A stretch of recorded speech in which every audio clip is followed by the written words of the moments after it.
नमो तस्स भगवतो अरहतो सम्मा सम्बुद्धस्स नमो तस्स भगवतो अरहतो सम्मा सम्बुद्धस्स नमो तस्स भगवतो अरहतो सम्मा सम्बुद्धस्स। आज 2077 साल मङ्सिर 27 गते शनिबारको दिनमा अन्तर्राष्ट्रिय बौद्ध भावना केन्द्रको शनिबारीय नियमित प्रवचन कार्यक्रम आइबिएमसी फेसबुकबाट प्रत्यक्ष प्रसारण सुनिरहनु भएका श्रद्धालु महानुभावहरू, सद्धर्म प्रेमी श्रद्धालु उपासक उपासिकाहरूलाई मैले अस्तिकै सुरक्षित र भयमुक्त पारी भन्ने शीर्षकमा बताइ आएको आशी विश्वोपमा सूत्रलाई आज पनि निरन्तरता दिन गइरहेकी छु। सुरक्षित र भयमुक्त पारी भनेपछि वारी असुरक्षित र भयमुक्त छैन अथवा भययुक्त छ भन्ने कुरा स्वत प्रकट हुन्छ। किन यता वारी भयमुक्त छैन, यता वारीमा के कस्ता भयहरू छन् भन्ने कुरा सबै उपमाहरू बताइसकेकी छु। स्मरणको लागि संक्षिप्तमा भन्न चाहन्छु। राजाले लुकीछिपी अपराध गरिरहेको एकजना पुरुषलाई अति तीव्र घोर बिखारी 4वटा सर्पहरू जिम्मा लगाए।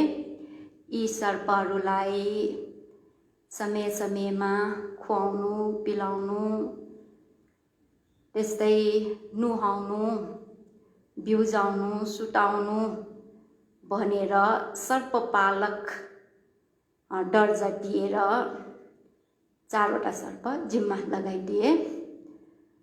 अनि त्यो मान्छेले पनि राजाको आज्ञा अनुसार ती सर्पहरूलाई समय समयमा खुवाउने पिलाउने नुहाउने सुताउने त्यस्तै बिउजाउने कामहरू गरिरहे। समय बितेर गएपछि ती सर्पहरू उसको साथी जस्तै भयो, एकदम हिमखेम भयो। ती सर्पहरू उसँग लडीबुडी गर्न थाले र त्यो मान्छे पनि सर्पहरू देखेर एकदम सर्पहरूप्रति आसक्त भएर रमाएर बसिरह्यो। अनि त्यही बेलामा उसको हितैषी अथवा सर्पपालकको हितैषी आएर, ए मानव, तिमी यसरी सर्पहरूप्रति आसक्त भएर नबस। यी सर्पहरू अति घोर बिखारी सर्पहरू हुन्। यिनीहरूले डस्यो भने कि तिमी मृत्यु हुन्छ कि मृत्यु तुल्य दुःख तिमीले पाउँछौ। त्यसैले तिमी अहिले नै भाग भनेर होस दिन आयो। अनि त्यो सर्पपालकले पनि विचार गरेर हेर्यो, ए साँच्चै हो, यी सर्पहरू एकदम तीव्र घोर बिखारी सर्पहरू हुन्। यिनीहरूले डस्यो भने त म मरिहाल्छ। म सुख चाहन्छु, दुःख चाहदिन, मलाई बाँच्न मन लाग्छ, मर्न मन लाग्दैन भनेर त्यो सर्पहरू सुतिरहेको बेलामा छोडेर ती सर्पलाई छोडेर भाग्यो। अनि त्यसरी त्यो सर्पपालक पुरुष भाग्दाखेरि सर्पले हामीलाई सेवा गर्ने मान्छे भाग्यो भनेर त्यो मान्छेलाई पिछा गर्दै गयो, लखेट्दै जाँदाखेरि पछाडि नै नहेरिकन एकदम स्पिडले तीव्र गतिले त्यो सर्पपालक चाहिँ भाग्यो। यो चाहिँ एउटा पाठ भयो, भाग। अब यसको यो त उपमा भयो, उपमेय संक्षिप्तमा बताउँछु। अस्तिको उपदेशमा यहाँसम्म सकिएको थियो। अब यहाँ चाहिँ राजा भनेको को त भन्दाखेरि कर्मलाई भनेको हो। कर्म भनेको काम, हामीले शरीर वचन मनले गरिने राम्रा नराम्रा कामहरूलाई नै कर्म भनेर भनिन्छ। कर्म अतीत जन्ममा गरेको कर्म र यो वर्तमान जीवनको कर्म भनेर दुई प्रकारका छन्। अब यहाँ चाहिँ मुख्य अतीत जन्मको कर्मलाई लिनु पर्यो। अनि त्यही कर्म अनुसार हाम्रो जीवन निर्धारण हुन्छ। राजा भनेको कर्म भयो। कर्म अनुसारै हामी चाहिँ अब मनुष्य भएर जन्म लिएको हुनाले आमाको गर्भमा प्रतिसन्धि भनेर लिन्छ। त्यो प्रतिसन्धि लिँदादेखि नै 4वटा चाहिँ त्यो सर्पहरू हामीले जिम्मा लिइसकेको हुन्छ है। अनि त्यही सर्पहरू भनेका के हुन् त भन्दाखेरि हाम्रो शरीरमा भएको 4वटा महाभूतलाई नै यहाँ अति तीव्र घोर विखारी सर्प भनेर उपमा दिइराखेको हो।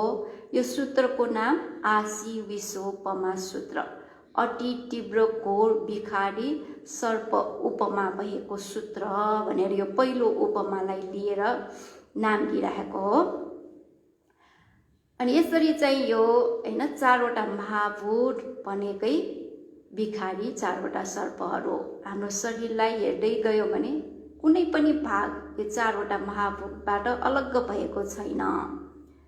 हाम्रो शरीरमा छोएर हेर्यो भने जुन कराउने नरम हुने त्यस्तै चिप्लो खस्रो यो पृथ्वी धातुको स्वभाव हो। शरीरमा पृथ्वी धातु 20वटा छन्। केश, रौँ, नङ, दाँत इत्यादि 20वटा चाहिँ पृथ्वी धातु भयो। त्यस्तै आपो धातु भनेको चाहिँ बगिने स्वभाव ढिक्का हुने स्वभाव भएकोलाई आपो धातु भनिन्छ। हाम्रो शरीरमा भए हैन आपो धातु यो पित्त, खकार त्यस्तै रगत आदि गरेर 12वटा छन्। अनि अर्को तेजो धातु। तेजो धातु भनेको तातो चिसो स्वभाव, तातोपन चिसोपनलाई तेजो धातु भनिन्छ। शरीरलाई छोएर हेर्यो भने कमजोर भएको बेला चिसो भइरहेको हुन्छ। ठिक्क भएको स्वस्थ ठिक्क भएको अवस्थामा भए न्यानो भइरहेको हुन्छ। ज्वरो त्यस्तो आएको बेलामा भए एकदम चाहिँ पोलिरहेको हुन्छ। त्यो तेजो धातु पनि 4 प्रकारका छन्। जीर्ण तेजो, सन्तपन तेजो, दहन तेजो, पाचक तेजो है। अस्ति यसको वर्णन भइसकेको छ। त्यस्तै अर्को वायु धातु। वायु धातुको स्वभाव चाहिँ कसिने, तन्किने, हलचल हुने स्वभाव। यो चाहिँ वायु धातुको स्वभाव हो। शरीरमा भए 6 प्रकारका वायु छन्। माथिबाट निस्कने डकार इत्यादि यो एक प्रकारको वायु भयो। त्यस्तै वायु त्याग गर्ने बेला निस्कने वायु भनेकै हावा हो। अनि आन्द्रामा रहिरहने वायु, पेटमा हुने वायु, अनि शरीरको विभिन्न भाग अंग प्रत्यङ्गमा हुने वायु भयो। अनि आश्वास प्रश्वास वायु भनेर 6 प्रकारका वायु हाम्रो शरीरमा छन्। यी 4वटा महाधातुहरू सन्तुलन भइराखेको अवस्थामा हामी स्वस्थ हुन्छौँ है, स्वस्थ हुन्छौँ। अनि जब चाहिँ यी 4 महाभूतमा चाहिँ गोलमाल हुन थाल्छ, तलमाथि हुन थाल्छ, अनि हामीमा रोग हुन्छ। अझ यी धातुहरू प्रकोप भयो भने घोर विखारी सर्पले टोके जस्तै हामी कि मर्छौँ कि मरण तुल्य दुःख हामीलाई हुन्छ। यस्तो चाहिँ दोष भएको यो 4 महाभूत भएको शरीर हो। तर मानिसहरूले यस्तो कुरालाई थाहा नपाएर आफ्नो स्कन्द शरीरप्रति आसक्त भइरहेका हुन्छन्। जसरी सर्प हैन, सर्प देखेर सर्पपालक आसक्त भए जस्तै आसक्त भइरहेका हुन्छन्। अनि चाहिँ त्यो होस दिन आउने हितैषी को त भन्दाखेरि भगवान बुद्धो लोके समुपन्नो हिताय सब प्राणिनां। यो लोकमा सबै सत्व प्राणीहरूको हितको लागि, भलाइको लागि भगवान बुद्ध लोकमा उत्पन्न हुनुभएको हो। पुरेत्वा पारमी सब्बा पट्टो सम्बोधि मुत्तम। उहाँले बुद्ध हुनको लागि 4 असङ्ख्य 1 लाख कल्पसम्म जीव ज्यानको प्रवाह नगरी पारमिता धर्म पुरा गरेर बुद्ध हुनुभएको हो। त्यसैले उहाँ भगवान बुद्धले सबै सट्टो प्राणीहरूको भलाइ चाहनुहुन्छ, हित उपकारको चाहना गर्नुहुन्छ। त्यही भएको हुनाले त्यो मान्छे भनेकै अब को भयो त भन्दाखेरि 4 महाभूतधारी सबै सट्टो प्राणीहरू, मनुष्य, देव, ब्रह्मा, त्यस्तै अपाय प्राणीहरू सबै नै यो सर्पपालक हुन गयो है। अनि भगवान बुद्धले होस दिँदाखेरि के भयो त भन्दाखेरि होइन, अघि हितैषीले भन्दाखेरि त्यो मान्छे डराएर भागे जस्तै। अब यहाँ चाहिँ भागेको भनेको के भयो त भन्दाखेरि स्मृति प्रस्थान विपस्सना ध्यान भावनालाई अभ्यास गर्नु भनेको सर्पदेखि भागेर जानु हो। अनि स्मृति प्रस्थान ध्यान भावना अभ्यास गर्दा यही धातुहरूको स्वभावलाई हामीले स्पष्ट रूपले थाहा पाउने गरी भाविता गर्नुपर्छ। वर्तमानमा उत्पन्न भएका ती धातुका स्वभावहरूलाई जस्तो छ त्यस्तै भाविता गर्दै गयो भने हामीमा विपस्सना ज्ञानहरू उत्पन्न हुँदै जान्छ, क्रमिक रूपले वृद्धि हुँदै जान्छ। त्यो भनेकै भागेको भयो। तर भागेर गए पनि के भइरहेछ, ध्यान भावना अभ्यास गरे पनि सर्पले त लखेटिरहेछ। भनेको मतलब के त भन्दाखेरि जबसम्म अरन्त हुँदैन तबसम्म 4 महाभूत हामीले चाहिँ धारण गरिरहनै पर्छ है। अर्को जन्म लिनुपर्ने हुन्छ, अर्को जन्म लियो भने फेरि यही 4वटा सर्प हामीले जिम्मा लिनुपर्ने हुन्छ। त्यसैले 4वटा सर्पले लखेटिरहेको भन्ने कुरा उपमामा देखाइराखेको भयो। यो भयो अस्तिको पहिलो उपमा। अनि अर्को उपमा चाहिँ के त भन्दाखेरि त्यो अपराधी होइन, लुकी छिपी अपराध गरिराखेको जुन अपराधी हो त्यो भाग्यो भन्ने कुरा राजाले थाहा पायो। राजाले थाहा पाएकोले 5 जना मान्छेहरूलाई होइन खोजेर चाहिँ अब त्यो सर्पपालकलाई हत्या गर्नको लागि पठाइदियो। संयोगवश त्यो हत्या गर्नलाई जाने मान्छेहरू को परेको रहेछ त भन्दाखेरि सर्पपालकको पहिलेदेखिकै शत्रुहरू रहेछ है। ती शत्रुहरूले धेरै समय भइसक्यो त्यो मान्छेलाई मार्नको लागि भनेर मौका खोजिरहेको। अब राजाले नै जिम्मा दिएपछि उनीहरूलाई 16 मा 17 नै भयो। पहिले त्यतिकै मारेको भए दण्ड सजाय भोग्नु पर्ने, तर अब त दण्ड सजाय पनि भोग्नु पर्दैन, झन् उल्टो राजाबाट बक्सिस पाउने भएकोले उनीहरू एकदम खुसी भएर त्यो मान्छेलाई मार्नको लागि भनेर पिछा गर्दै गयो।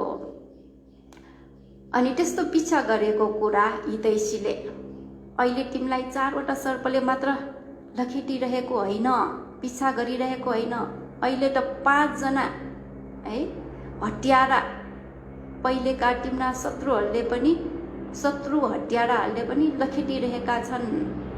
त्यसैले तिमी भाग्ने क्रमलाई चाहिँ शिथिल नगर भनेर प्रेरणा दिइरह्यो। अब यो अर्को उपमा भयो। अब यो उपमाको उपमेय म भन्न चाहन्छु। यहाँ चाहिँ अब यो 5 जना है शत्रु अनि हत्यारा भनेको को हुन् त? पच्चठिक वडको भनिरहेको छ। पच्चठिक भनेको शत्रुलाई भनेको, वडक भनेको हत्यारा। कसलाई भनेको त भन्दाखेरि पञ्च उपादान खण्ड, 5वटा उपादान स्कन्धलाई यहाँ शत्रु हत्यारा भनेर उपमा दिइराखेको भयो है। राम्ररी सम्झनुहोस्, 5वटा उपादान स्कन्ध। उपादान भनेको अर्थ के हो त्यो पहिला बुझौँ। म मेरो भनेर आसक्त हुने तृष्णा र दृष्टिलाई नै उपादान भनेर भनिन्छ है। उपादान भनेको एकदम आसक्त हुने बलवा तृष्णा बलियो तृष्णालाई नै भनेको हो। तन्नापच्या उपादानं भनेर प्रतीक्य समुत्पादमा आइरहेको छ। जसरी कि सर्पले भ्यागुटोलाई समात्ने बेलामा बेसरी समातिरहेको हुन्छ, उसलाई लट्ठीले कुटे पनि त्यो सर्पले भ्यागुटोलाई छोड्दैन। त्यस्तै नै यो गलत धारणा भयो है, म भनेर लिने अनि मेरो भनेर आसक्त हुने, यो दुईटालाई चाहिँ यहाँ उपादान भनिरहेको भयो। अनि उपादानद्वारा आसक्त हुन सक्ने 5वटा स्कन्धलाई नै पञ्च उपादान स्कन्ध भनेर भनिन्छ। 5वटा उपादान स्कन्ध है, त्यो कस्तो उपादान स्कन्ध? तृष्णा दृष्टिद्वारा आसक्त हुन सक्ने 5वटा उपादान स्कन्ध भयो। ती के 5वटा र भन्दाखेरि रूप उपादान स्कन्ध। रूप भनेकै हाम्रो यो स्कन्ध शरीर भयो, टाउको माथिको केशदेखि लिएर पैतलासम्म यो छालाले ढाकिराखेको पुरा शरीर यो रूप हो है। यसलाई रूप उपादान स्कन्ध भनिन्छ। अनि अर्को वेदना उपादान स्कन्ध। वेदना भनेको अनुभूति, सुख अनुभूति, दुःख अनुभूति, सुख पनि होइन दुःख पनि होइन, मध्यस्थ किसिमको अनुभूतिलाई वेदना उपादान स्कन्ध भनेर भनिन्छ। त्यस्तै संज्ञा उपादान स्कन्ध। संज्ञा भनेको यो चिन्ने पहिचान गर्ने स्वभाव, सम्झिराख्ने स्वभावलाई संज्ञा भनिन्छ। त्यो संज्ञाको समूहलाई संज्ञा उपादान स्कन्ध। अनि अर्को 4 नम्बरमा संस्कार उपादान स्कन्ध अथवा संस्कार उपादान स्कन्ध। यहाँ संस्कार भनेको संखार दुःखको संस्कार त होइन है, त्यसमा भए कर्म चित्त ऋतु आहारद्वारा बनाउन सकिने जति पनि नाम रूप धर्म छन् त्यसलाई संस्कार भनेर भनिन्छ। तर यहाँ चाहिँ संस्कार भनेको चेतना प्रमुख भएको 50वटा चैतसिकलाई, चित्तसँग मिल्ने धर्महरूलाई चैतसिक भनिन्छ। मेन्टल फ्याक्टर्सहरू त्यो 52वटा छन्। वेदना उपादान स्कन्ध भइहाल्यो, संज्ञा उपादान स्कन्ध। अनि वेदना र संज्ञाबाट बाँकी रहेको सबै संखार उपादान स्कन्ध हो। अनि अर्को चाहिँ विज्ञान उपादान स्कन्ध है। विज्ञान उपादान स्कन्ध भनेको चित्तलाई भनेको हो। मन, जान्ने, थाहा पाउने स्वभाव, देखेकोलाई देखेर जान्ने चक्षु ज्ञान चित्त, सुनेर जाने सोत विज्ञान चित्त इत्यादिलाई विज्ञान स्कन्ध भनेर भनिन्छ। यी स्कन्धहरू स्कन्ध स्वभावहरू मात्रै, रूप स्वभाव मात्रै हो। तर त्यसलाई म मेरो भनेर चाहिँ आसक्त हुने हुनाले नै यहाँ उपादान भनेर भनिरहेको हो। यी 5वटा उपादान स्कन्धहरू शत्रु रे अनि हत्यारा रे। किन तिनीहरूलाई शत्रु हत्यारा भनेको त एकचोटि विचार गरेर हेरौँ। अब यो लोकमा भए, संसारमा भए मित्र कसलाई भनिन्छ?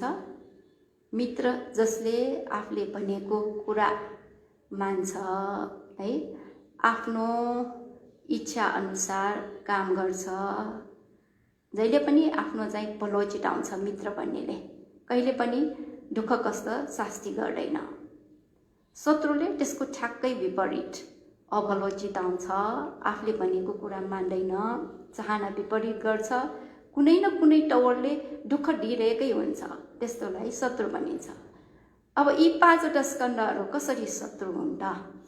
एउटा केलाएर हेरौँ। सबभन्दा पहिले रूप उपादान स्कन्ध है। रूप भनेकै अघि भने जस्तै हाम्रो यो स्कन्ध शरीरमा भएको जुन भौतिक तत्त्वहरू हुन् त्यसलाई रूप भनेर भनिन्छ। यी रूपहरूले हामीलाई कसरी शास्ति गरिरहेको छ?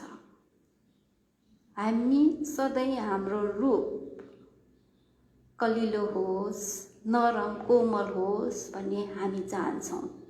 तर यो रूप बिस्तारै चाहिँ छिपेर जान्छ। अब हामीलाई चाहिँ आफ्नो कपाल जहिले नै कालो भइराखेको हामी मन पराउँछौँ। तर बिस्तारै कपाल फुलेर जान्छ अथवा फुल्दै जान्छ। आँखा पनि सधैँ तेजिलो होस् भन्ने हामी चाहन्छौँ।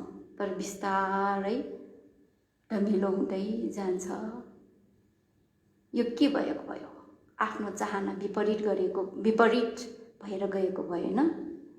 त्यस्तै यो चाहिँ जुन छाला हैन, छाला चाहिँ तन्केको मन पराउँछौँ तर चौडी परेर जाने भयो। दाँत झर्ने है, पछि कुकुरो भएर जाने, यो सबै रूपले हामीलाई शास्ति गरेको हो। चाहना विपरीत भएर शास्ति गरिरहेको हो है।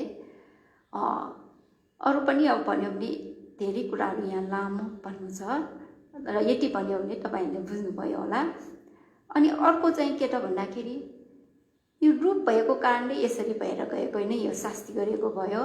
अनि विभिन्न प्रकारको यो रूप भएको कारणले गर्दाखेरि रोग हुने, आँखा भएको कारणले गर्दाखेरि आँखा सम्बन्धी रोग है, कान भएको कारणले गर्दाखेरि कान पाक्ने इत्यादि रोग, नाक भएको कारणले गर्दाखेरि यो नाकमा अब पिनास हुने इत्यादि रोग भयो। धेरै नै रोगहरू जुन जुन अङ्ग छ ती सबैमा रोग, कुनै पनि भाग रोग हुँदैन भन्न सक्ने ठाउँ छैन, रोगमुक्त हुन सक्ने ठाउँ कहीँ पनि छैन। अब यो डायबिटिजको रोग, चिनी रोग भयो, क्यान्सर रोग है, मुटुको रोग, यो रोग भएकै के कारणले? शरीर रूप भएको कारणले गर्दाखेरि रोग भएको। यो रोग भएको कसैलाई पनि मन पर्दैन। यो रोग भयो भने हामीलाई शास्ति हुन्छ। त्यसैले यो रोगले हामीलाई शास्ति गरेको हुनाले शत्रु बनिरहेको हो। त्यति मात्रै होइन, हामी मर्नुपर्ने। के कारणले मर्नुपर्ने है? हामीले भन्छ हटियाले प्रहार गरेर मान्छे मर्यो, पानीमा चाहिँ डुबेर पानीले बगाएर, आगोले जलेर, त्यस्तै करेन्ट लागेर है, विभिन्न कारणले मृत्यु भयो भन्छौँ। यदि यो रूपमा केही असर नपरेको भए, रूप नभएको भए, यदि हामीमा रूप छैन भने हतियारले प्रहार गरे पनि हामी मृत्यु हुँदैनौँ है। पानीमा डुबेर पनि मृत्यु हुँदैन। यो रूप भएको कारणले गर्दाखेरि नै मृत्यु हुने हुनाले है रूपलाई शत्रु भनिराखेको र मर्नुपर्ने हुनाले हत्यारा भनिराखेको। बुझ्नुभयो है? यो रूपस्कन्धलाई, रूप उपादान स्कन्धलाई किन हत्यारा भनेको हो र शत्रु भनेको हो भन्ने विषयमा भयो। अब अर्को 4 जना शत्रुहरू छन् है। वेदना उपादान स्कन्ध। वेदना भनेको राम्रो अनुभूति गर्ने, राम्रो विषयवस्तु आगमन भयो भने हामीमा सुखद वेदना उत्पन्न हुन्छ। नराम्रो विषयवस्तु आगमन भयो भने दुःख वेदना उत्पन्न हुन्छ। राम्रो पनि होइन, नराम्रो पनि होइन, मध्यस्थ किसिमको विषयवस्तु भयो भने मध्यस्थ किसिमकै वेदना हामीमा उत्पन्न हुन्छ। अब हामी के चाहन्छौँ? सधैँ सुख अनुभव गर्न चाहन्छौँ, तर सधैँ सुख अनुभव गर्न पाउँदैन है। धेरै जसो हामीलाई दुःख नै अनुभूति भइरहेको हुन्छ। दुखेको कारणले शरीर भएपछि यो शरीरसँग सम्बन्धित दुःख भनेर छ, यसलाई कायिक दुःख भनेर भनिन्छ। अब हामीमा शरीर मात्र होइन, मन छ। मन भएकोले मनसँग सम्बन्धित दुःख, मानसिक दुःख भनेर छन्। यो शरीर भएको कारणले गर्दाखेरि अघि भनेर आएका शरीरमा विभिन्न प्रकारका रोग हुने है। यो रोग हुने भनेको रूपसँग पनि सम्बन्धित छ। अनि त्यो रोग हुँदाखेरि दुख्ने है, सहन नसक्ने असह्य वेदना उत्पन्न हुने भनेको यो चाहिँ नाम धर्म हो। त्यो रूपले त्यस्तो अनुभव गर्न सक्दैन, नामले अनुभव गर्छ है। भनेको मतलब यो वेदनाले अनुभव गर्ने हो। यो टाउको दुख्ने भयो है, कटकट कटकट टाउको दुख्ने, खुट्टा झमझमाउने भयो, त्यस्तै आँखा पोल्ने, आँखा दुख्ने, कान पाकेर दुख्ने, दाँत दुख्ने, त्यस्तै नै यो क्यान्सर इत्यादि रोग भयो भने त एकदम बस्नै नसक्ने गरी पोल्ने, पिसाबको रोग हुने बेला यो पिसाब पोल्ने इत्यादि यो सबै शारीरिक दुःखहरू हुन्। त्यसैले यो वेदनाले होइन सुख मात्र अनुभूति गराएको होइन, यसरी दुःख मन नपर्ने दुःख पनि अनुभूति गराएको हुनाले वेदनालाई शत्रु भनेर भनिराखेको हो। यदि मित्र हो भने त्यस्तो दुःख अनुभूति हुँदैन। र कुनै कुनै त्यही शारीरिक रोगको कारणले गर्दाखेरि नै मरेर जान्छ है। त्यसै मर्ने रोगको कारणले होइन यो दुःख सहन नसकेर त्यो वेदना भएर मर्यो भने के भयो, त्यो वेदनाले मारेको भयो है। त्यसैले यो वेदनालाई हत्यारा भनिरहेको हो। त्यस्तै मानसिक दुःखमा यो झनै डरलाग्दो छ। आफ्ना परिवारका आमा बुबा छोराछोरी यी आफन्तहरू मर्यो भने शोक हुन्छ, रुने कराउने विरह गर्ने, यो सबै मानसिक दुःखहरू हुन्। त्यस्तै आफूले दुःख गरेर कमाएको धन सम्पत्ति यी हिनामिना भयो भने पनि शोक हुन्छ। कुनै कुनै त यो शोकको कारणले गर्दाखेरि अथवा आफन्तहरू बितेको कारणले गर्दा, त्यस्तै धन सम्पत्ति विनाश भएको कारणले गर्दाखेरि आत्महत्या गरेर मर्नेहरू पनि छन् भने कुनै कुनै खान पनि नसक्ने है, पिउन पनि नसक्ने, सुत्न पनि नसक्ने भएर अनि रोग लाएर कमजोर भएर मरेर जानेहरू पनि छन्। त्यसैले यो चाहिँ के भयो, यो वेदनाले मारेको भयो। यदि वेदना नभएको भए मर्दैन, वेदना भएकोले नै मरेको हुनाले यो वेदनालाई यहाँ हत्यारा भनेर भनिरहेको हो। अनि हामीमा सुख वेदना भनेर पनि उत्पन्न हुन्छ। यो सुख वेदनाले पनि दुःख दिन्छ। कसरी त भन्दाखेरि यो सुख भनेको पनि क्षणिक हो। जब यो बर्लिन्छ अनि दुःख भइहाल्छ। उपमाको लागि भनौँ होइन, यो भोज त्यस्तो हुने बेलामा अब भनौँ न, यो दसैँ तिहारको समयमा भए मान्छेहरू धेरै जसो आमा बुवा कहाँ जाने भनेर गाउँघरतिर फर्कन्छ अनि रमाइलो गरेर दसैँ तिहार मनाउँछ। त्यहाँ पहिले भए बुढाबुढी मात्र भइरहेको, छोराछोरी सबै आउँदाखेरि एकदम खुसी हुन्छ उनीहरू। अनि जब त्यो भोज सकाएर सबैजना फर्कन्छ अनि त्यहाँ बाँकी रहेका बुढाबुढीहरूलाई होइन, आमा बुवाहरूलाई के हुन्छ होला, त्यही रमाइलो गरेको मात्रै जस आइरहेको छ। पछि आफूहरू मात्र हुँदाखेरि एकदम नरमाइलो महसुस हुन्छ। पहिले त्यतिकै बसिरहेको भन्दा पनि धेरै नै त्यो बेला नरमाइलो हुन्छ, दुःखको महसुस हुन्छ। त्यसैले यो तेलोपट्ट जातकमा आइरहेको कथा जस्तै है, त्यसमा त्यो राक्षसनीहरूले विभिन्न रूप निर्माण गर्छ। रूपमा आसक्त भएकाहरूलाई भए राम्रो रूप निर्माण गरेर फसाउँछ अनि फसाइसकेपछि उनीहरूलाई दुःख दिन्छ अथवा मारि नै दिन्छ। त्यही भने जस्तै नै यो सुख हो, तर सुखले के गर्छ, एकछिनको लागि सुख जस्तो हुन्छ अनि पछि त्यसैले झनै सताउँछ। कसैलाई त त्यही मानसिक दुःखको कारणले गर्दाखेरि शरीरमा पनि असर परेर मरेर नै जान्छ। यो के भयो त, वेदनाले मारेको भएको हुनाले वेदनालाई हत्यारा भनेर यहाँ भनिरहेको हो। अब त्यस्तो रोग, त्यस्तो शारीरिक दुःख, मानसिक दुःख भनेर त्यस्तो भएको होइन। सामान्य अवस्थामा पनि हामीलाई यो वेदनाले सताइरहेकै हुन्छ। अब हो कि होइन, विचार गरेर हेर्नुहोस्। यो कुरा ध्यान बस्दाखेरि झनै स्पष्ट भएर आउँछ। बसेको केही पनि बेर भएको छैन, तुरुन्तै खुट्टा झमझमाएर आउने है, दुख्ने, कटकट दुख्ने इत्यादि भएर आउँछ। अरू अवस्थामा भएर त्यो चाल पाउँदैन, बराबर चलिरहेको हुन्छ।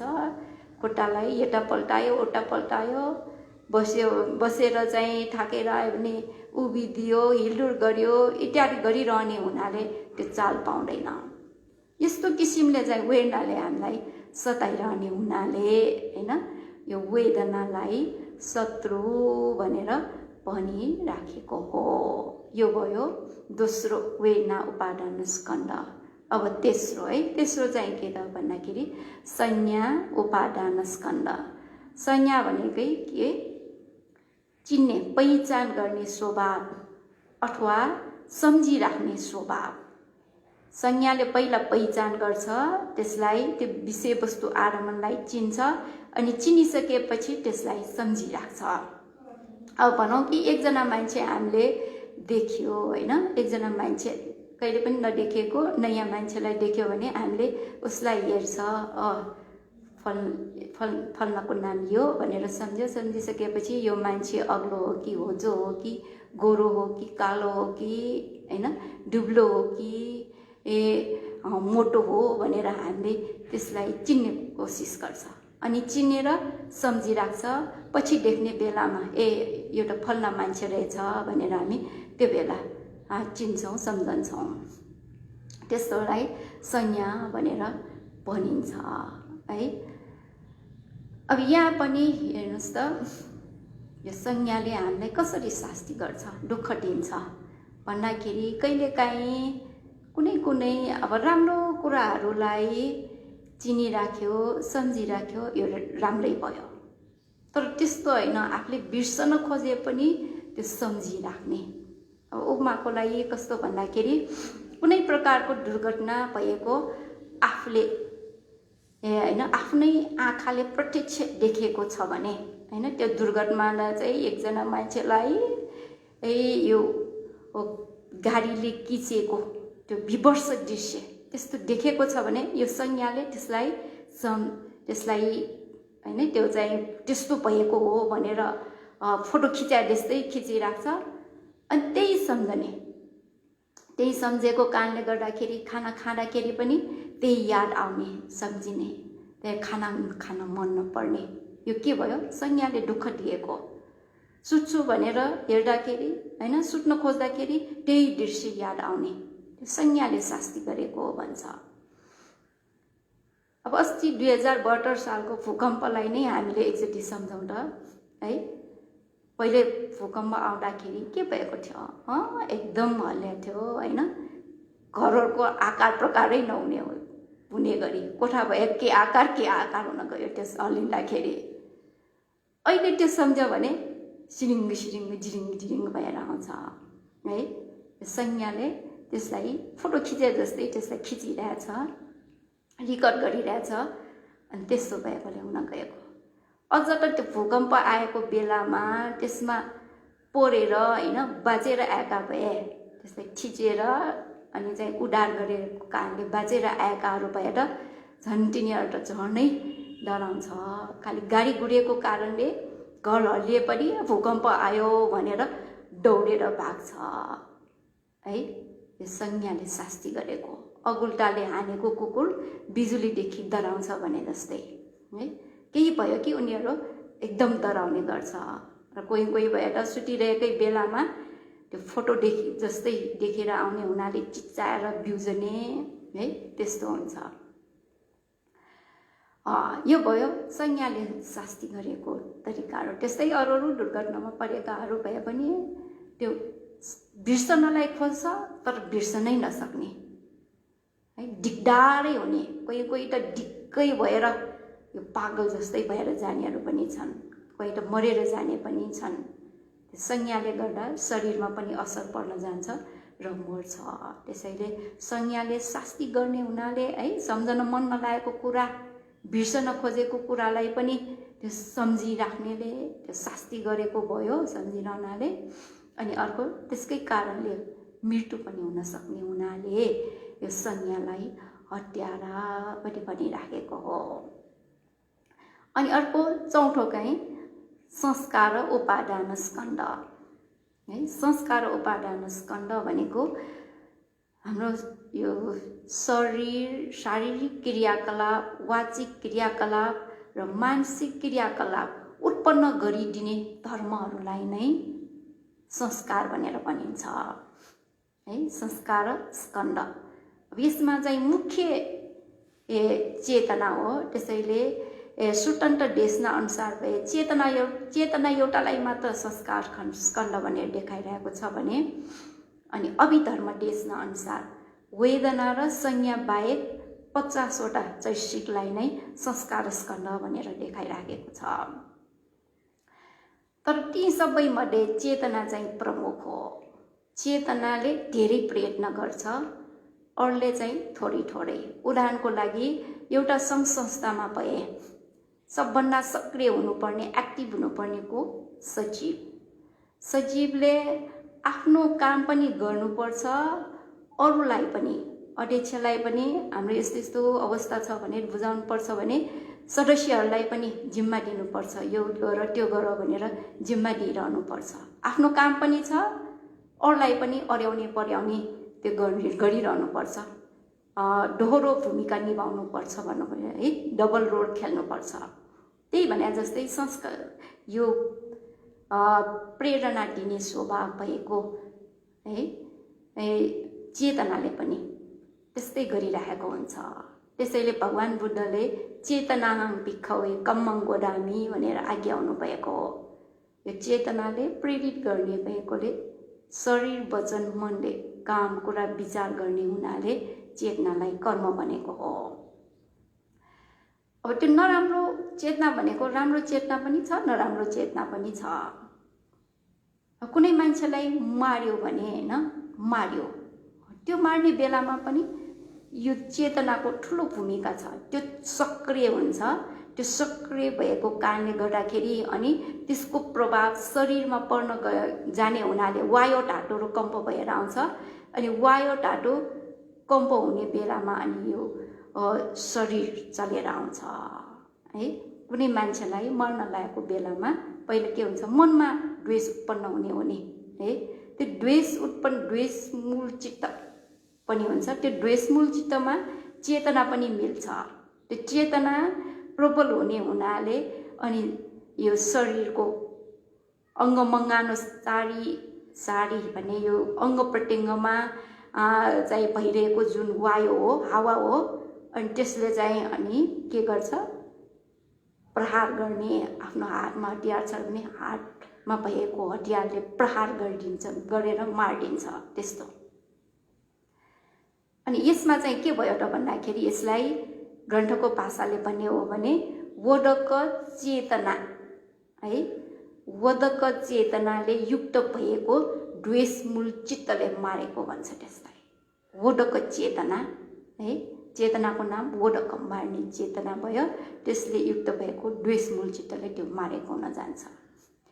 त्यस्तै नै रिस उठ्यो भने गाली गर्छ, हप्काउँछ, शराब छ, यो पनि के हो, यो चेतनाले प्रेरित भएर नै त्यो द्वेषमूल चित्तले अनि त्यो गाली गरेको हपारे शराब भयो है। अनि त्यस्तै लोभमूल चित्त भयो भने अर्काको धन सम्पत्तिमा लोभ गर्ने त्यो मानसिक क्रियाकलाप भयो। अनि चाहिँ चोर्ने हैन, चोर्ने भनेपछि शारीरिक क्रियाकलाप भयो। त्यसै झुट कुरा बोल्ने है, त्यो भयो भने वाचसिक क्रियाकलाप अथवा वाचिक क्रियाकलाप भयो। यस्तै भइरहेको हुन्छ है। अब राम्रो पक्षमा भए, अब दान दिने इच्छा उत्पन्न भयो, त्यस्तो भयो भने चाहिँ त्यो दान चेतनाले युक्त भएको के भयो, अलोभ सँग मिलेको शोभन चित्त भनेर उत्पन्न हुन्छ। राम्रो पनि छ, नराम्रो पनि छ यो चेतना। तर यहाँ शास्ति गर्ने कस्तोले त भन्दाखेरि नराम्रो जुन चेतना युक्त भएर शरीर वचन मनले काम गर्छ अनि गरिसकेपछि चेतना नराम्रो भएको कारणले गर्दाखेरि, चेतनाहीन भएको कारणले गर्दाखेरि यही जन्ममा नै हामीले नराम्रो परिणाम भोग्नु पर्ने हुन्छ। आफैले आफैलाई चाहिँ पश्चाताप भइराख्ने, आफैले आफैलाई चाहिँ सिद्धिमा गरेको किन गरे, म चाहिँ हत्यारा रहेछु, म चोरी रहेछु भनेर आरोप लगाउने। अनि अरू व्यक्तिहरूले पनि यो मान्छे त हत्यारा रहेछ, यो अत्याचारी दुराचारी भनेर आरोप लगाएको खप्नु पर्ने हुन्छ है। त्यस्तै दण्ड सजाय भोग्नु पर्ने हुन्छ। अरूलाई मार्यो भने आफू पनि मारेरै मर्नुपर्ने यस्तो यस्तो। अनि मरेपछि अपाय दुर्गतिमा पतन हुने जस्तो यो डरलाग्दो है दुर्गति भए पनि भोग्नु पर्ने हुन्छ। अब यस्तो गरिदिएको कसले त भन्दाखेरि चेतनाको कारणले है। यदि चेतना नभइदिए भए यस्तो दुःख भोग्नु पर्दैन।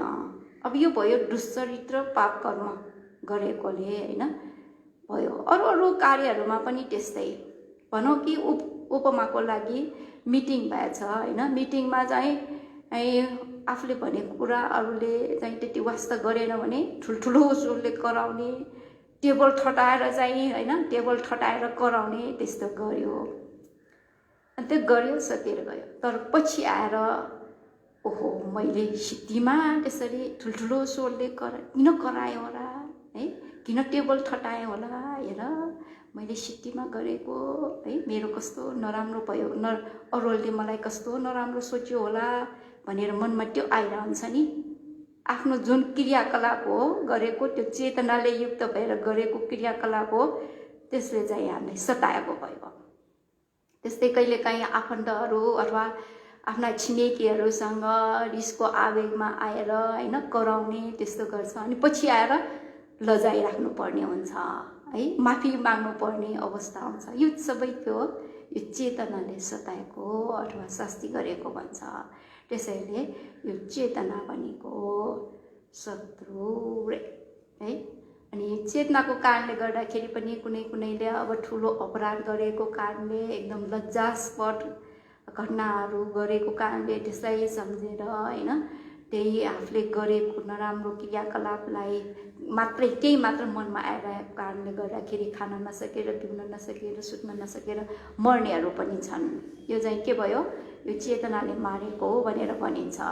अब इन्डियामा भए एकचोटि हेर्नुहोस् त ठुल्ठुला साधु बाबाहरू बलात्कारको होइन त्यसमा केसमा परेर जेलमा बसिरहेछन्।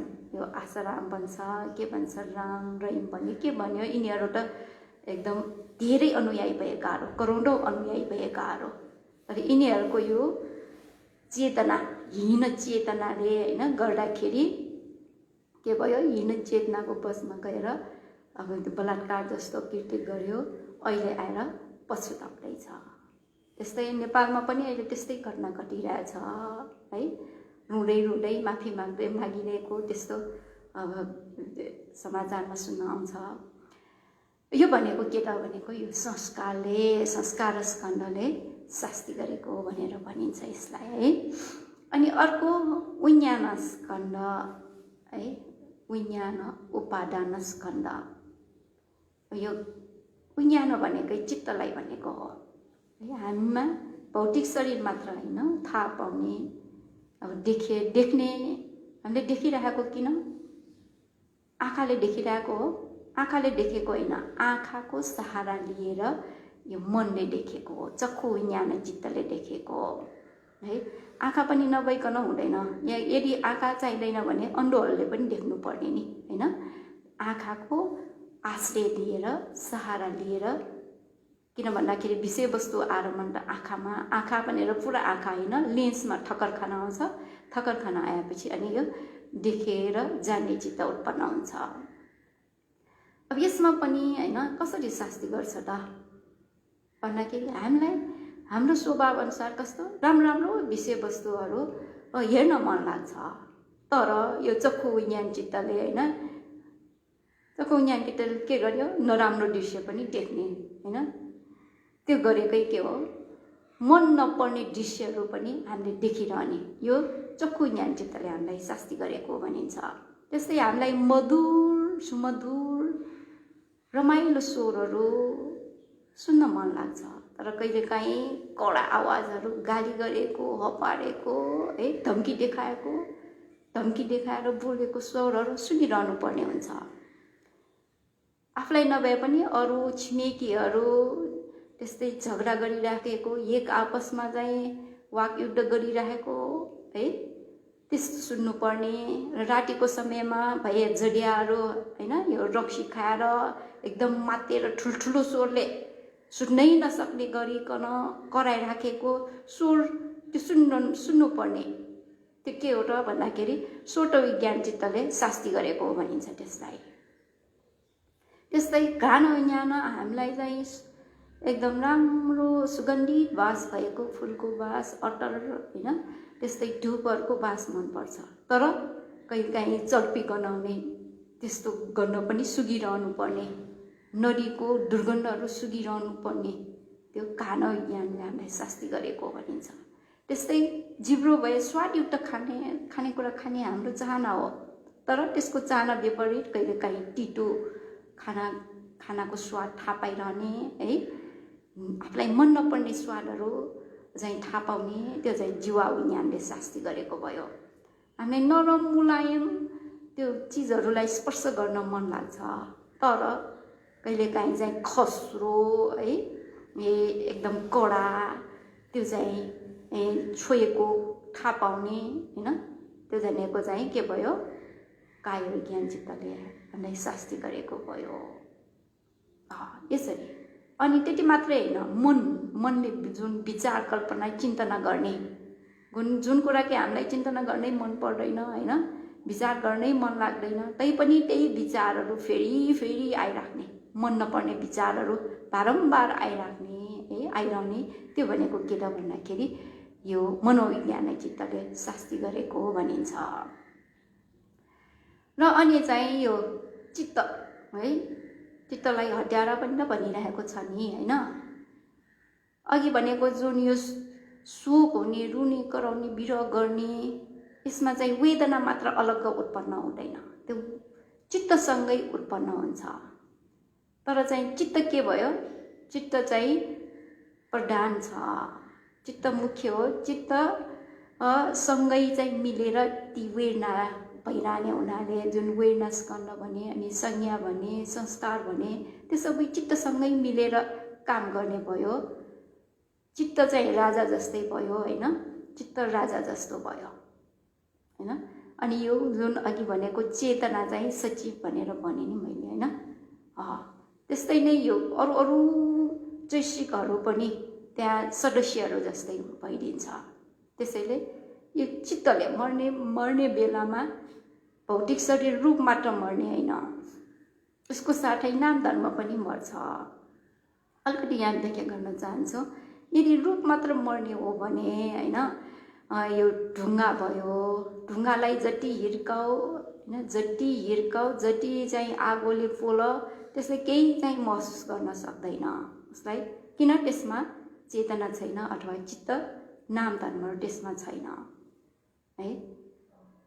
तर हामी मान्छेहरूमा भौतिक शरीर रूप भनेर छ, त्यस्तै वेदना अनुभूति गर्न सक्ने वेदना, प्रेरणा दिने स्वभाव भएको चेतना चित्त भनेर छ। चित्त भएको कारणले गर्दाखेरि हामीमा यो अनुभूति गर्ने छ। मर्ने बेलामा के हुन्छ, रूपको कारणले गर्दाखेरि यो मर्ने पनि छ, मानसिक कारणले गर्दाखेरि रूपमा असर परेर मर्ने पनि छ। तर मर्ने बेलामा दुवै नै के हुन्छ, विनाश भएर जान्छ। त्यो मर्नुपर्ने के कारणले त, त्यही उपादान स्कन्ध भएको कारणले गर्दाखेरि नै मर्नुपर्ने। यदि हामीमा त्यो उपादान स्कन्ध छैन भने मर्नु नै पर्दैन नि। त्यसैले यहाँ यो 5वटा उपादान स्कन्धलाई हत्यारा भनेर भनिरहेको हो है। यो अभिधर्म पढेकाहरूलाई भए सम्झाइदिनको लागि, यो उपादान स्कन्ध भन्यो भने स्कन्द र उपादान स्कन्द भनेर भगवान बुद्धले आज्ञाउनु भएको छ। स्कन्द भयो भने सम्पूर्ण चित्तलाई हामीले लिनुपर्छ अनि सम्पूर्ण चैसिक धर्महरू। तर उपादान स्कन्द भन्यो भने चाहिँ लोकोत्तर चित्त चैसिक यस अन्तर्गत पर्दैन। किन भन्दाखेरि उपादान भनेको तृष्णा र दृष्टिको गोचर क्षेत्र हो है। यो उपादानद्वारा आसक्त हुने स्कन्धहरू भयो नि यो। त्यसैले लोकोत्तर धर्म यस अन्तर्गत पर्दैन। लोकोत्तर धर्मले हामीलाई मार्दैन है। लोकोत्तर धर्मले त के गर्छ, मरणबाट मुक्त गरिदिन्छ। लोकबाट मुक्त भएर जानेलाई नै लोकोत्तर भनिन्छ नि। त्यसैले यो लौकिक धर्महरू मात्रै स्कन्धलाई मात्र उपादान स्कन्ध भनेर भनिन्छ भनेर हामीले बुझ्नु पर्यो यसरी चाहिँ यो 5वटा उपादान स्कन्धहरू शत्रु पनि हुन्, यिनीहरू हत्यारा पनि हुन् भनेर भगवान बुद्धले हैन आशी विश्व उपमा सूत्रमा यसरी चाहिँ उपमाद्वारा बुझ्नलाई सजिलो होस् भनेर उपमा दिइराख्नु भएको भयो। अनि अर्को उपमा चाहिँ के त भन्दाखेरि है त्यो सर्पपालक त सर्पले पनि लखेटिरहेछ है, पिछा गरिरहेछ।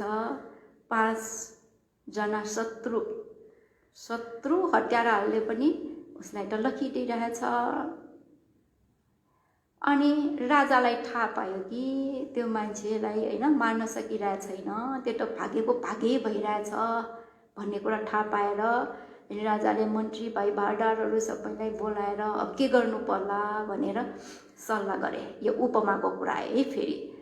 अनि सल्लाह गर्दाखेरि अब 4वटा सर्प भनेको पनि अति तीव्र घोर भिखारी भएपछि डराउने त भइहाल्यो। अनि जुन 5 जना मान्छे रोजेको त्यो पनि पहिलेदेखिकै शत्रु भएपछि त त्यो डराउने नै भयो, भाग्ने नै भयो।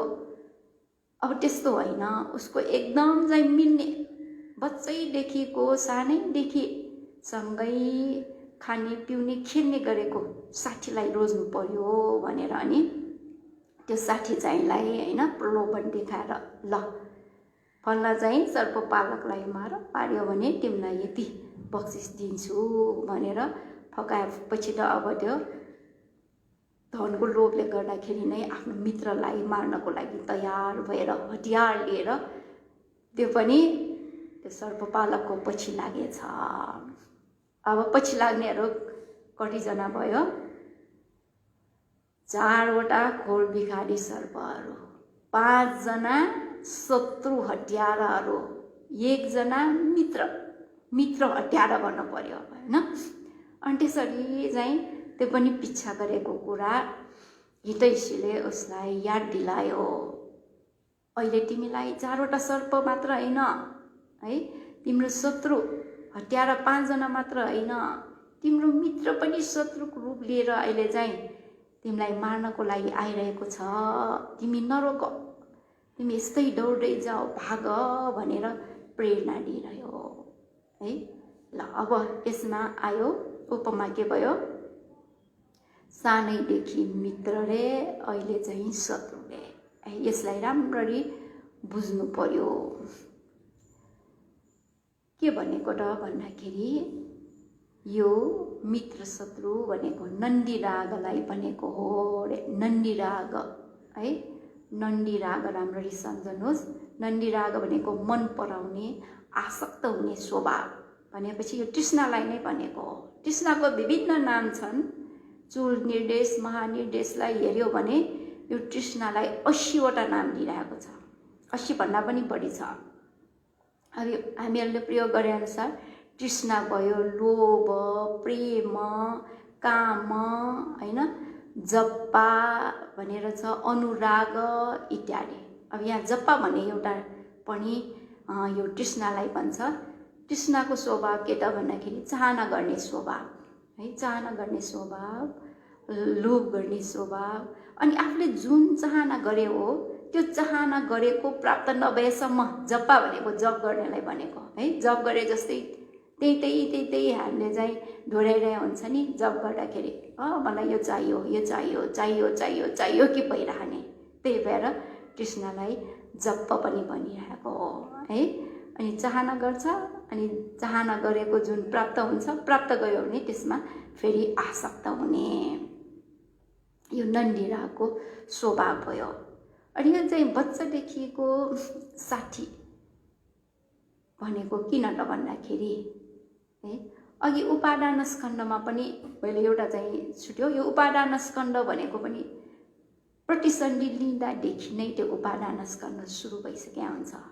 त्यसैले पहिलेदेखिको शत्रु भनेको है, प्रतिसन्धि लिँदादेखि नै यो उपादान स्कन्ध हामीमा उत्पन्न भइसकेको हुन्छ।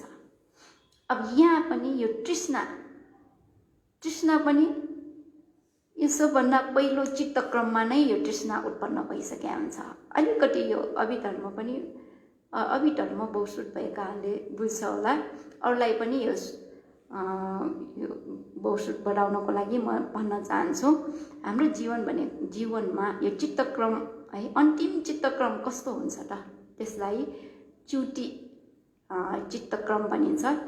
चुटी उठी मर्न लागेको बेलामा है एकदम मरणसँग नजिकिरहेको बेलामा पहिला त भङ्ग चित्तहरू भइरहने भयो उठी चित्तको मात्र भन्छु मनोद्वारा वर्जन चित्त भनेर उत्पन्न हुन्छ है।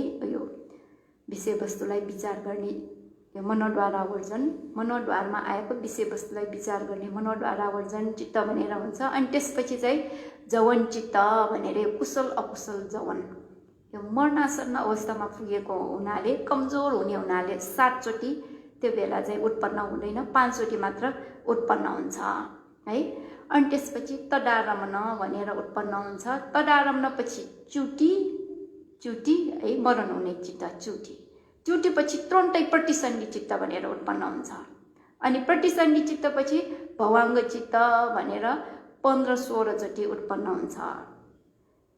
त्यसैले यहाँ हामीले यहाँनिर एउटा के कुरा बुझ्नुपर्छ भन्दाखेरि चुटी अन्तर नहुने गरी ग्याप नहुने गरी नै प्रतिसन्धि चित्त उत्पन्न हुन्छ है। धेरै जसोको के धारणा छ त भन्दाखेरि अन्तराप हो भनेर छ। मान्छे मरिसकेपछि अनि त्यो चाहिँ एकैचोटि जन्म हुने होइन जन्म हुनको लागि ठाउँ खोजिरहेको हुन्छ। कसैले त आत्मा पट्किरहेको हुन्छ भन्नु पनि भन्छ है। एकैचोटि जन्म लिने होइन अनि सबै मिल्यो भने अनि जन्म लिन्छ भन्छ। वास्तवमा त्यस्तो होइन।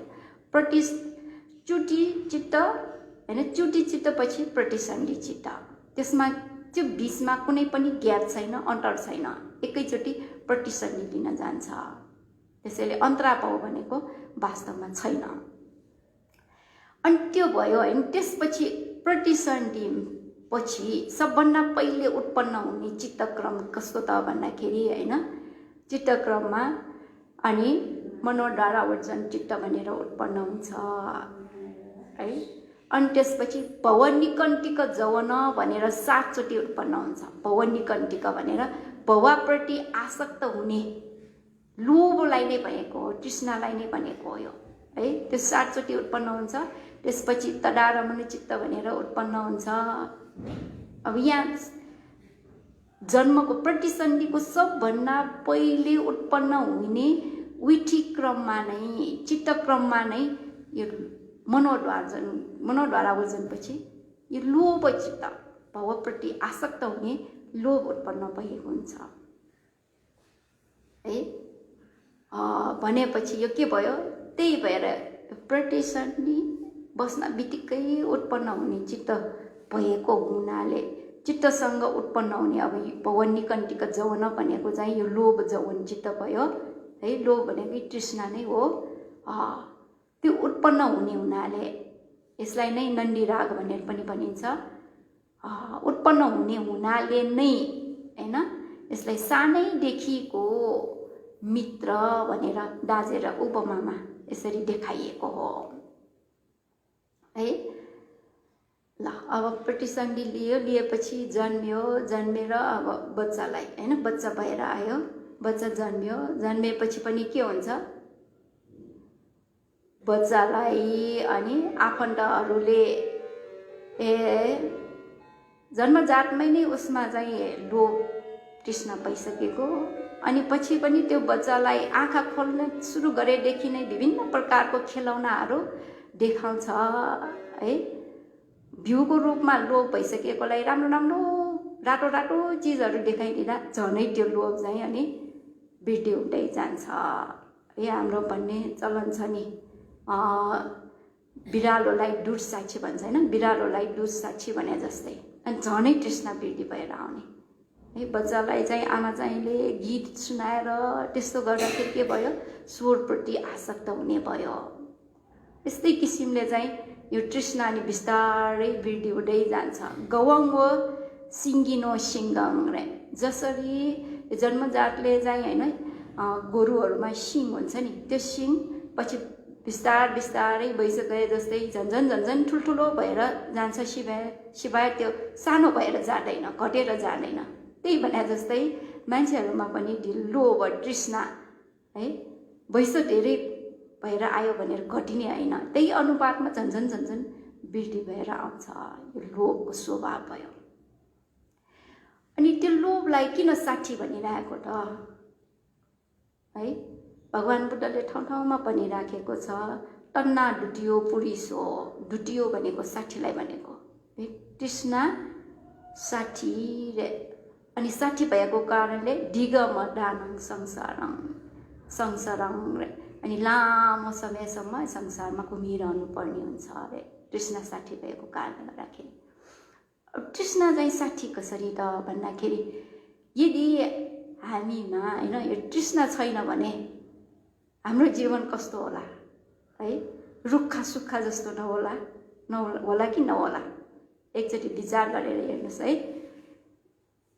हामीमा हाम्रो स्वभावै नै कस्तो, राम्रो राम्रो हेर्न रुचाउने, राम्रो चाहिँ सुन्न रुचाउने, सबै राम्रो राम्रो चाहिने अनि त्यसमै आसक्त हुने, त्यस्तो स्वभाव हामीमा छन्। यदि हामीमा चाहिँ तृष्णा छैन भने हैन, बस्नै जान्दैन, एकदम नरमाइलो जस्तो हुन्छ। आज चाहिँ ल 10 बज्यो होइन, यसलाई पछि चाहिँ निरन्तरता दिनेछु। अब तपाईँहरूले एकचोटि राम्ररी विचार गर्नुहोस् है, यो तृष्णालाई किन चाहिँ 60 भनेको हो है? तृष्णा भएन भने किन चाहिँ रमाइलो हुँदैन भनेको हो भनेर विचार गरेर हेर्नुहोस्। यो तपाईँहरूको लागि चाहिँ होमवर्क जस्तै भयो। ल आजको यो उपदेशमा है, यो उपदेश पनि तपाईँहरूलाई रुखा सुखा हुन सक्छ। किन भन्दाखेरि यहाँ हँसाउने कुराहरू त्यस्तो छैन, तृष्णाद्वारा आसक्त हुने किसिमको छैन हैन। तर हाम्रो जीवनको यथार्थ स्वभाव यसमा चाहिँ राम्ररी चित्रण गरिरहेको छ। यो आशिविश्व उपमामा 4वटा सत्य, दुःख सत्यलाई एकदम प्रकट हुने गरी उपमा दिएर देखाइरहेको छ। अब यो नन्दी राग भने बच्चादेखिको 60 भनेको यो समुदय सत्यलाई देखाउन खोजेको उहाँले। अब पछि आर्य अष्टाङ्गिक मार्गको कुरा आउँछ, वेद है। वेदबाट उता पारीमा जाने भनेको यो आर्य अष्टाङ्गिक मार्ग भनेको दुःख निरोधक गामिनी आर्य सत्य मार्ग सत्य हो। अनि उता पारी भनेकै निरोध सत्य। यसलाई विभिन्न उपमा दिएर एकदम राम्रोसँग चित्रण गरिरहेको यो सूत्र हो। यो सूत्रलाई राम्ररी बुझ्न सक्यो भने हाम्रो जीवन र जगतको यथार्थ स्वभावलाई जस्तो छ त्यस्तै हामीले देख्न सक्ने हुन्छ। अझ ध्यान भावना अभ्यास गर्यो भने हामीमा यो संवेग उत्पन्न भएको कारणले गर्दाखेरि, त्यसलाई राम्रोसँग उद्योग अभ्यास गरेको कारणले गर्दा कम समयमा नै हामीले ज्ञानहरू हासिल गर्न सक्ने हुन्छ है। त्यसैले यो आशिविश्व उपमा सूत्र सुन्नलाई रमाइलो गर्नको लागि सुन्ने होइन कि हामीले संवेग उत्पन्न गर्नको लागि। जति जति संवेग उत्पन्न हुन्छ उति नै हामीमा विपश्यना ध्यान बस्यो भने विपश्यना ज्ञान पनि उत्पन्न हुनलाई सजिलो हुन्छ। त्यसैले यो उपदेशमा आइरहेको अनुसार हाम्रो यो स्कन्द शरीर है, उपादान स्कन्दको दोष दुष्परिणामलाई थाहा पाएर जसरी त्यो सर्पपालक भागेको हो त्यसरी नै हामीले पनि ध्यान भावना अभ्यास गरेर जति सक्यो त्यति चाँडो यो असुरक्षित है, भयले युक्त भएको पारीबाट भयमुक्त भएको सुरक्षित पारीतिर हामी सबै यथाशीघ्र पुग्न सकौँ भन्ने आशा गर्दै शुभाशिष व्यक्त गर्दै आजको लागि यो सूत्रलाई यही उपदेशलाई यही म रोक्न चाहन्छु। साधु साधु साधु। अब पुण्यानुमोदन गरौँ। हामीले गरेको होइन पुण्य, हामीले धेरै पुण्य सञ्चय गरे। भगवान बुद्धले देशना गर्नुभएको आशिविश्व उपमा सूत्रलाई सुनेर पुण्य सञ्चय गरे। यो पुण्यको अनुभवले गर्दाखेरि अहिले जुन कोरोनाले गर्दा होइन यो कोभिड रोग लागेकाहरू पनि धेरै छन्, मरेर गएकाहरू पनि धेरै छन्, रोग भइरहेकाहरूको रोग पनि यथाशीघ्र चाहिँ निको होस्, सन्चो होस्। अनि हामीले गरेको यो पुण्य मृत्यु भएकाहरूलाई पनि सद्गति प्राप्त गर्नको लागि दुःखबाट मुक्त भएको निर्वाण प्राप्त गर्नको लागि हेतु होस् भनी कामना गरी पुण्यानुमोदन गरौँ। इदान्नो ज्ञातिनां होतु सुखिता हन्तु ज्ञातयो। इदान्नो ज्ञातिनां होतु सुखिता हन्तु ज्ञातयो। इदान्नो ज्ञातिनां होतु सुखिता हन्तु ज्ञातयो। एतावता च अम्मेहि सम्पदं पुण्यसम्पदं सर्वे देवा अनुमोदन्तु सर्वसम्पत्तिसिद्धिया। एतावता च अम्मेहि सम्पदं पुण्यसम्पदं सर्वे सत्ता अनुमोदन्तु सर्वसम्पत्तिसिद्धिया। एतावता च अम्मेहि सम्पदं पुण्यसम्पदं सर्वे भूता अनुमोदन्तु सर्वसम्पत्तिसिद्धिया। साधु साधु साधु।